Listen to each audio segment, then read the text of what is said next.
there YouTube, welcome back to another episode of Chad Fixes All. In this episode we have the Saturn Astra that will be replacing the mass airflow sensor on. You can find the mass airflow sensor that we're going to be replacing in a link in the description below. I purchased it off Amazon and I've been really satisfied with that, and I hope that you would purchase it too if it's what you need. So let's go ahead and get right into this and start taking a look at the code that this was throwing.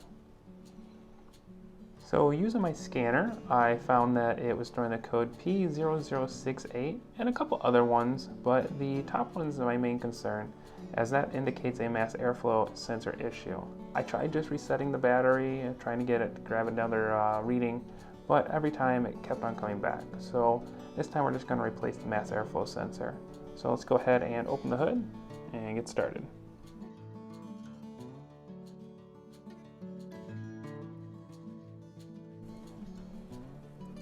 Now with the hood open, first thing we're going to do is disconnect the negative battery terminal. So just going to undo that one nut, I believe it's a 10mm, and put that cable off to the side. From there we're going to go to the intake tube. Here you'll find the mass airflow sensor. You just want to remove that harness clip, put it out of the way, take your socket, and you want to unscrew those two bolts on those bands enough to where you can actually take the hose loose. Pulling away from the hose on one side and then the other way, you'll be able to remove the mass airflow sensor. So that's the actual sensor there, and then you can see that's a 4-pin connector. This is the new one that we got off Amazon by Premier Gear. It was about $60 some, I believe. This sensor was way cheaper than what the dealership wanted to charge. They wanted to charge like $300 to $400 for this same sensor. But this sensor here, same exact one, 4 pins. The actual electronics look very similar and way cheaper.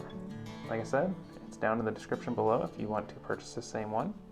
You can see there the airflow arrow means that it's going that way. So you want to install it just like the one we took off, by pushing it back into that hose and then back into the side on the air box.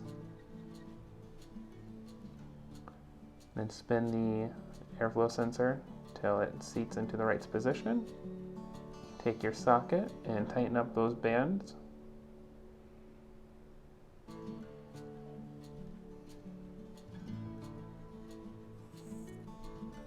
And then you can re-plug back in that sensor.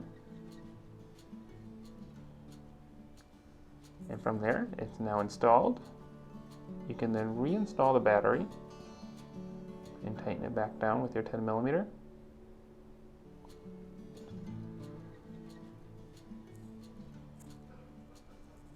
And then from here, you can just go ahead back in the vehicle and turn it on. So this did get rid of our code and it has not come back yet. And if this video has helped you at all, please make sure to put a like on the video, subscribe to my channel, and check out other things on my channel as well. Thanks for watching.